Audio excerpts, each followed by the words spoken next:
each other also on council, and we certainly are excited to celebrate Nick Bankston's birthday, but we're just as excited to be here today. It's so interesting driving down the street, coming to this press conference, that the story of Columbus can be seen literally on this street. As you see, we have infill housing, we have multifamily housing, we have public and private investments, we have nonprofits all working on one street along a corridor, Cleveland Avenue, to house more people.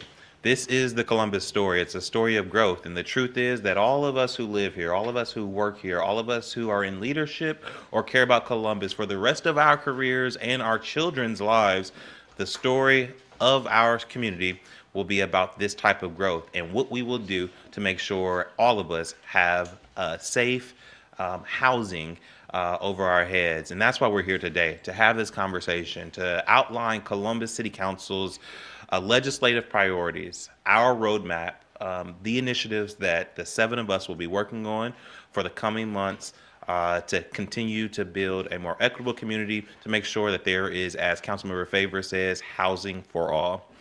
I want to thank you for being here. I also want to thank our friends from the Land Bank for opening up this beautiful home to us today. It is gorgeous. And when does someone move in? Soon. The Land Trust provides a critical pathway towards home ownership and wealth building for working class families while keeping the land affordable for long term.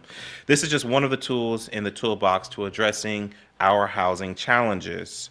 Each year, Council sets out core priorities for that year. This year, we've identified three.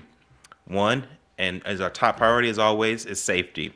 Two, good jobs. And three, and why we are here today, is housing. Columbus is going to grow by 1 million people in the decades to come. We've seen other communities let this growth overtake them. That cannot be our story. I'm grateful to the voters of Columbus for approving $200 million for affordable housing in 2022. We're also excited to continue working with the mayor on critical initiatives where we are rewriting our zoning code because we can't be a 21st century with a Jim Crow zoning code. We're developing a world-class mass transit in our city with Link Us initiative, and we will need everyone's support to move us forward. But we know that there is more work to do to address our housing challenges. That's why today all of council has assembled to unveil a policy package. You'll hear from each council member about what they plan to work on. Today is the start of a conversation.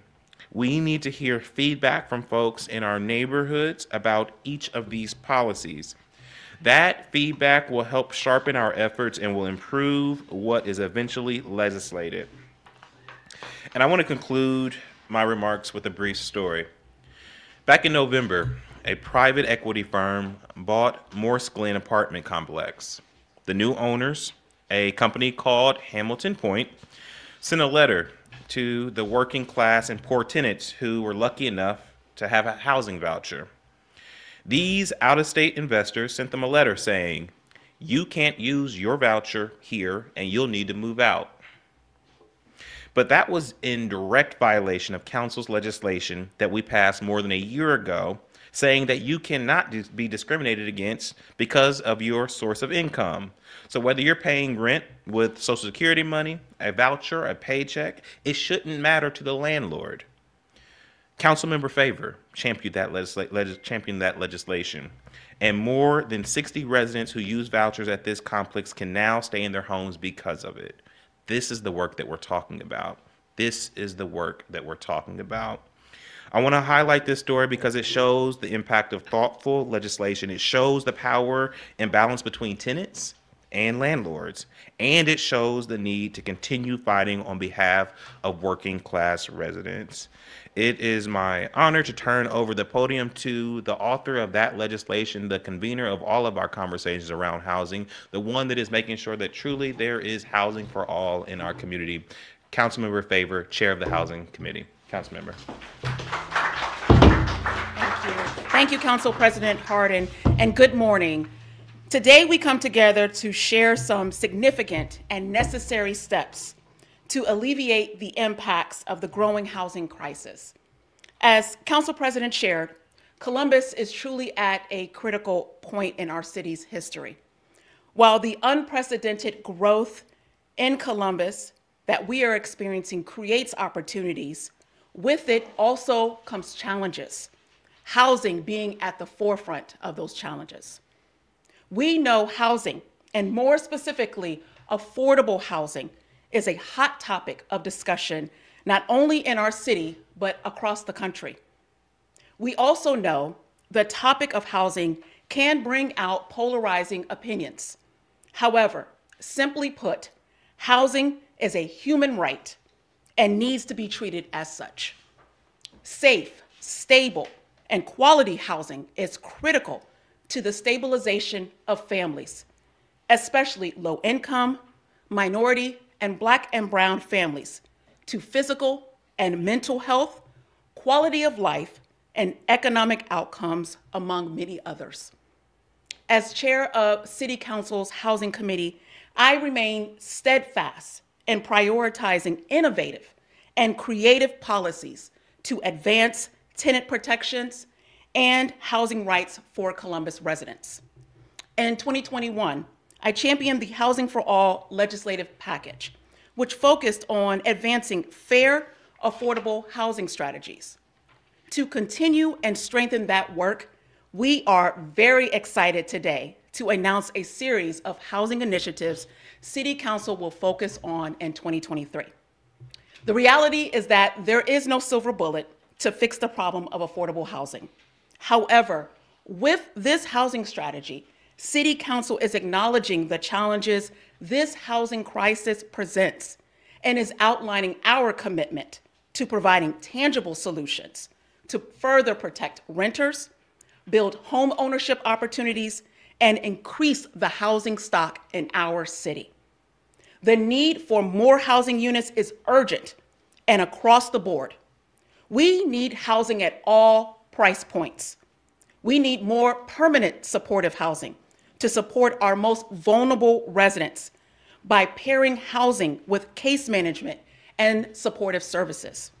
We need additional units at 60% to 80% of the area median income levels, or those who are earning $45,000 to $60,000 per year, all the way up to market rate units, which will increase vacancy rates and will lead to naturally occurring affordable housing units in our community. Council's housing initiatives intentionally align with Mayor Ginther's plan that he has laid out regarding the 2023 Housing Bond Plan. Each of the policies that you will hear about will focus on either the inclusion of Columbus residents, the investment in additional housing stock, or the preservation of existing housing. I look forward to pushing forward legislation as Pay to Stay, which will allow residents time to secure rental assistance dollars without having an eviction judgment or their record, which would impact their ability to access housing for years. Or even the wholesaler regulation legislation, which hopefully will stop predatory housing practices that lead to vulnerable populations losing their homes. I'm also looking forward to expanding legal representation in eviction court, a critical move to ensure that all residents have opportunities to safe and affordable places to live in the city of Columbus. My office will be spearheading the creation of an Office of Fair Housing. At this time, we don't know exactly what this will look like, but we understand how essential this is to protect the rights and needs of tenants and hold landowners and property owners accountable when they encroach on their rights. Additionally, we are excited to strengthen the retaliatory eviction action legislation, originally passed in 2018, to allow residents to have a voice when they have been served an eviction, and that notice is only due to retaliation from the landlord or the owner. And these are just a few of the housing policies Council will focus on this year. As you will see, this plan is truly an all hands on deck, demonstrating Council's seriousness to take our housing crisis Shortly, you will hear from each of my colleagues on the policies they are leading and the hope that they intend to make in our community. There's an old African proverb: if you want to go fast, go alone. If you want to go far, go together. Over the next 9 to 12 months, each office will begin a robust engagement process and begin working on drafting legislation. I strongly encourage each and every one of you to please be a part of this conversation so we can go further together to make the biggest impact for generations to come. Thank you again, and we truly look forward to sharing more over the next few months. With that, it's my pleasure to introduce my friend and birthday boy, Councilmember Nick Bankston.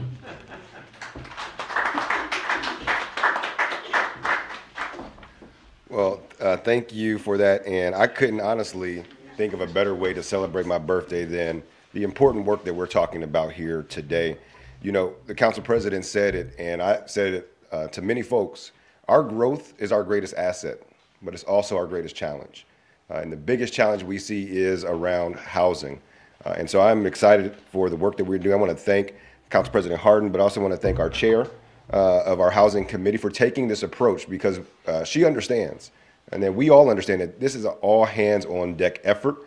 It is one of the most critical pain points of our city, and this entire council is going to be needed in order for us to move the needle. I am excited to talk today about the piece of legislation and policy that I will be championing in a rental registry. By establishing a Columbus rental registry, we will be able to protect the well-being of our residents and encourage owners and occupants to maintain and improve the quality of rental housing. It's not enough just for folks to afford the place that they live in. It also needs to be a place that is quality, that is safe.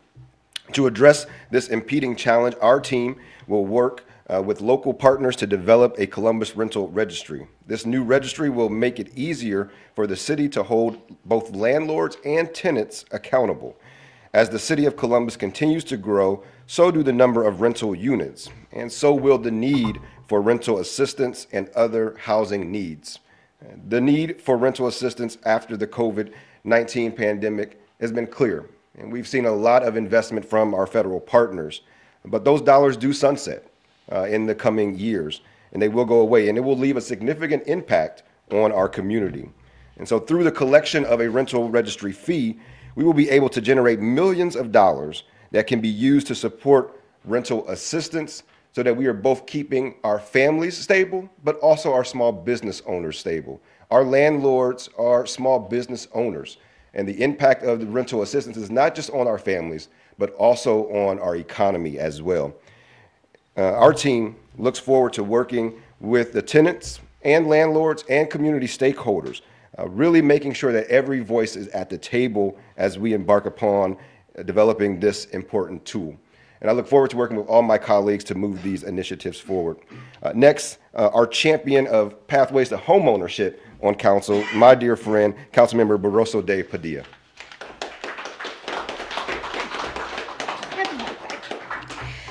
Good morning. Thank you, Councilmember Bankston. I want to echo your congratulations for Councilmember Favor for her vision, leadership, and continuing to put housing at the forefront of our efforts at the Columbus City Council. Since 2015, the rate of home ownership has been declining in Columbus, with only 45% of our population, that is less than half of our city, are homeowners. Low-income residents and people of color have historically been disenfranchised and have acutely experienced the effects of redlining. And since the Great Recession and the recent pandemic, these are the communities that have had the biggest challenges in obtaining stable housing and home ownership. Studies show that home ownership is a strategy in bridging both the wealth gap, promoting economic and social mobility, and it helps with the educational achievement of our children, has long-term health benefits for our families, and it creates strong, safe neighborhoods for all.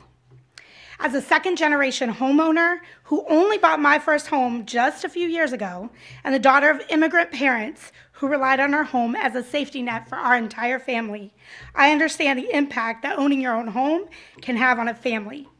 and I know how difficult it can be to keep and maintain a home as I support my mother as she ages in place. Through this initiative, I'm excited to partner with housing organizations to provide critical financial support and education for low-income residents to create a suite of options that creates a pathway to home ownership and helps to educate families about how to maintain and keep their homes. I'm proud to stand with my colleagues to present strategies that address the housing crisis that our people and families are feeling most acutely. And it is only by coming together as a community with intentional and bold ideas, progressive strategies, and substantial resources that you're hearing about today that we can change our housing situation from crisis to opportunity for all. I look forward to working with all of you in our community, with our partners on these important and truly life-changing opportunities. And with that, please help me in welcoming my colleague, Councilmember Brown.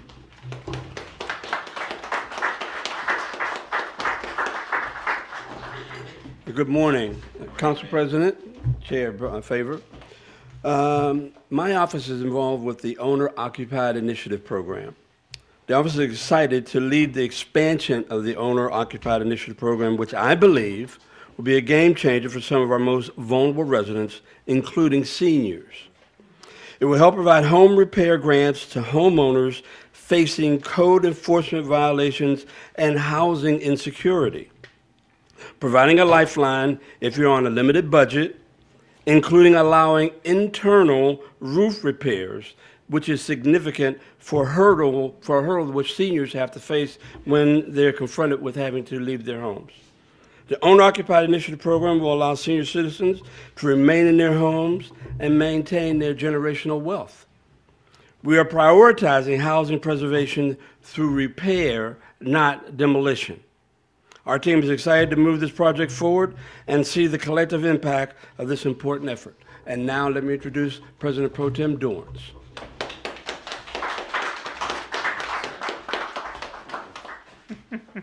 Well, thanks everyone for being here, and again, just thanks to Chair Favor for, I think, creating the space for council to engage on what is one of the most enormous topics that are facing our community every single day. So thank you for bringing all of council with you as we go on this journey.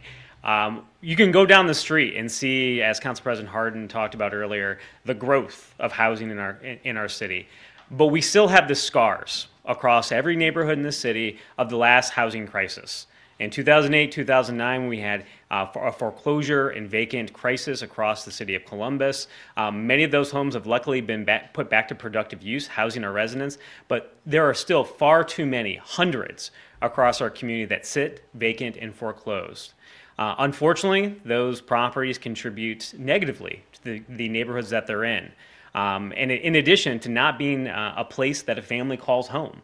And right now, here in the city of Columbus, we don't know where all of those different properties exist. And the legislation that I'm going to be championing is a registry to do two different things. Is one, to make sure we know where these foreclosed properties are in our city and where those vacant properties are. And there are two reasons that we need to know this. Is one, to make sure that those properties are kept up to code, to make sure that the owners are held accountable, to make sure that those properties do not degrade the quality of life within their neighborhood. And two, this legislation will place a fee on those properties that varies based on how long it has been vacant or foreclosed on. And the reason that we're looking at that is to incentivize the owners of those properties to put those properties back to productive use. These properties exist as housing. We want to preserve them as such and to ensure that finally a family can move back in under that roof and have a stable housing situation here in Columbus. So that is something that we're going to be taking a look at, making sure that we're able to work not only internally as a city, but with the city attorney's office, who's going to help us with this registry, but also partners across industries here in Columbus and banking and other places to make sure they're working with industries that own these properties to make sure that we can, in fact, make sure we know where these are and, again, put them back to productive use in Columbus. So, again, a Columbus family can call that place home yet again. So thank you for being here. And with that, I'd love to introduce Councilmember Emmanuel Remy to talk about his legislation. Good morning. It's a great day here in Columbus. Looking forward to working with our chair and thank her for her leadership and bringing us all here today to talk about what our next initiative is as it relates to housing. I am very, very excited to have the opportunity to work on the accessory dwelling unit pilot, also known as tiny homes. This pilot will focus on the creation of affordable accessory dwelling units on lots that currently contain one housing unit. This initiative will double the amount of housing units at a low cost to the primary landowner. This will both spur the development of new housing with increasing the number of affordable units available throughout the community. We know that there is a trend right now to move into smaller units. There's a trend to, we were just down the street here last Thursday looking at a tiny home manufacturer here in the city of Columbus. These are real opportunities for people to have a beautiful home and at an affordable price. And so by investing in these tiny homes, we will increase the supply of housing stock, creating more affordable opportunities for people to live. Of course, this is just the beginning of what will be a very busy year addressing the complex housing needs of our city. I will now turn over the podium to Council President Hardin. Thank you very much. Thank you, council members. So today what you heard was council's 2023 housing policy. You heard what we're going to do. You heard when we're going to do it. And you heard an ask of how you can be engaged. So each one of these colleagues with each one of those individual policies will set up a process now for community engagement, for stakeholder engagement, and then for a pathway to passing each one of these legislative policies. This package is supported by council. We're hearing feedback from a lot of our stakeholders, and we look forward to moving forward because the growth is coming, the challenges are building, but we believe that we can get ahead of it by putting forward progressive policies that are people-focused, people-centric, that will continue to move our community forward. What we're going to do is, because that was a lot of information, we think it's better to do one-on-one interviews so you can get with each council member that has a different policy and ask the deeper questions, but we look forward to working with every one of you. And thank you again to all of the partners that are here. Thank you to the Land Bank for opening up this beautiful home. We're so excited about the family that will soon call this home theirs. Thank you so much for being here.